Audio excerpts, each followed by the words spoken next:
Nah, kalau presiden mewanti-wanti dan khawatir akan terjadi turbulensi politik, jawabannya itu cuma satu, harus dicari dari dalam.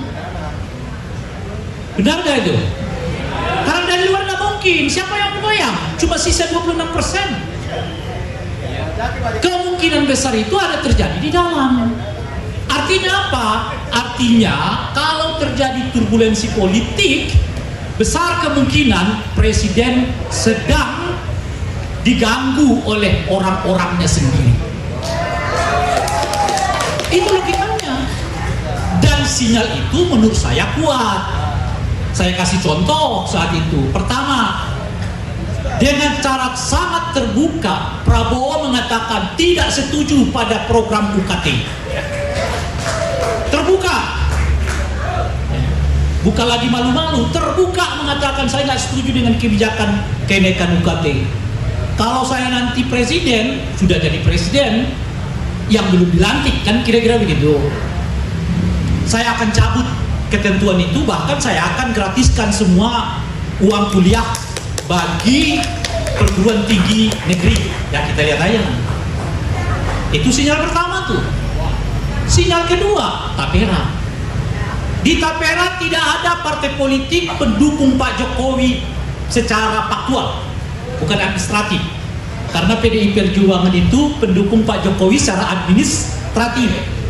Nasdem itu pendukung Pak Jokowi secara administratif. Tetapi secara politik sekarang tidak lagi. Mereka berbeda.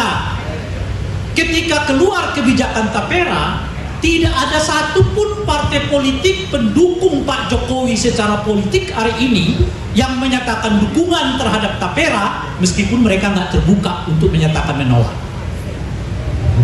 Dua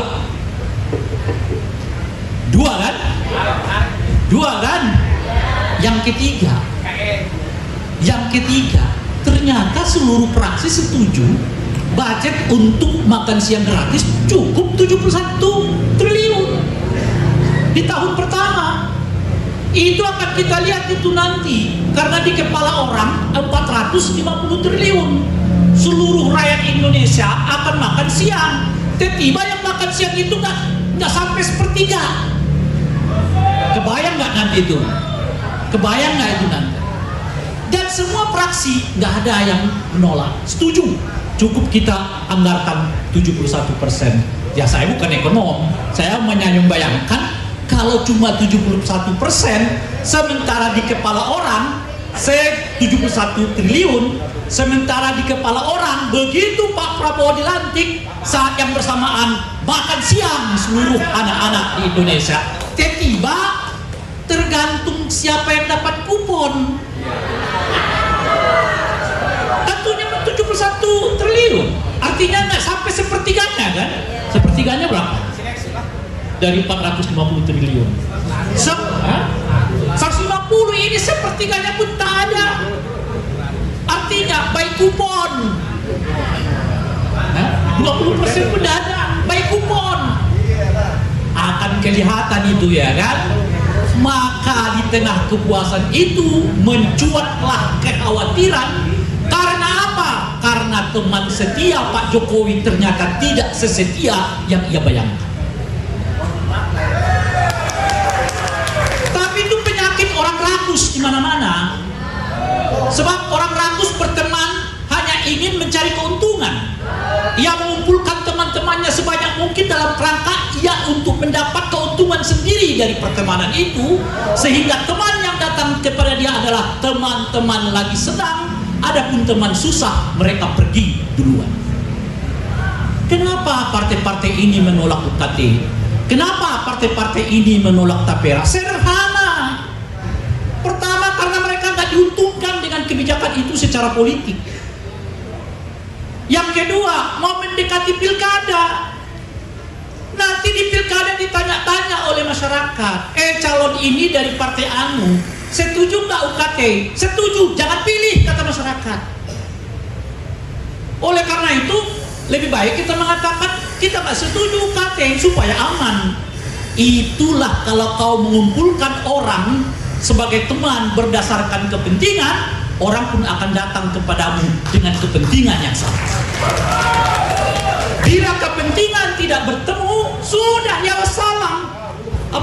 situasinya begini tinggal 3 bulan, nggak ada yang mau merapatnya semua ke presiden yang dinyatakan terpilih tahun 2024 yang akan datang. Nggak ada yang merapat. Kemarin supaya jaga dan wibawanya tetap terjaga, didudukkanlah presiden terpilih ini di sampingnya, ya kan? Apa maksud dan tujuannya? Jelas. Sekarang si presiden yang masih memimpin sekarang seperti mengaitkan wibawanya kepada presiden terpilih. Udah terbalik-balik ini dunia. Kalau sebelumnya presiden yang mau maju, calon presiden yang ngait-ngaitkan diri kepada presiden yang sedang aktif.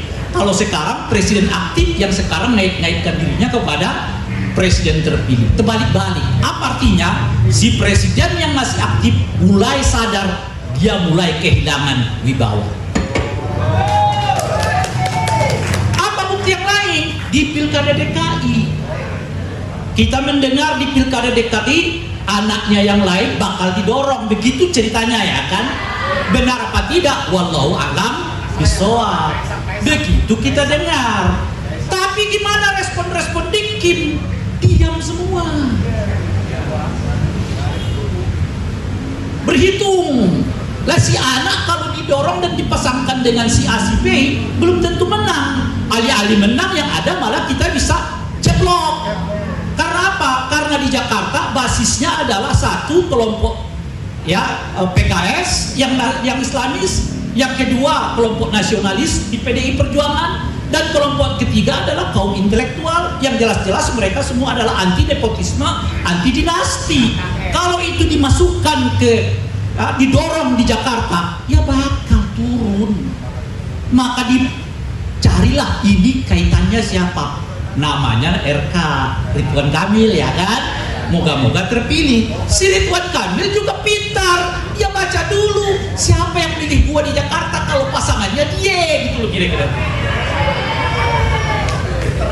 Sebab kalau pasangannya dia, pemilih semua kabur. Kaum Islamis milihnya PKS, kaum nasionalis milihnya PDI Perjuangan, intelektual milih siapapun, yang penting bukan nepotisme dan KKN. Kabur. Lalu Ridwan Kamil nanya, siapa lagi yang mau milih gue? Gitu ya. Kagak ada kalau di Jakarta. Lebih baik di Jawa Barat, udah jelas mau menang, kok malah dilepas demi mengaitkan si anak ini. Jadi sikimnya sekarang partai-partai pendukung Pak Jokowi ini pusing, nggak ada tokoh, sementara anak harus dicalonkan. Akhirnya pada diem semua. Nah, tapi nggak bisa dipastikan. Kenapa? Wibawa presidennya juga mulai turun. Ketika survei yang sama mengatakan tingkat keterpilihan seseorang mencapai 54% kalau dikaitkan dengan Pak Jokowi, kira-kira begitu, semua partai-partai mengatakan beda cerita nih kalau ini soalnya. Nah, ini ceritanya. Kalau di Pilpres semua orang mengatakan saya orangnya Jokowi loh, ya kan? Sebab kalau 54-60% itu artinya dia bisa menang langsung. Tapi begitu survei mengatakan 54% wibawa Pak Jokowi masih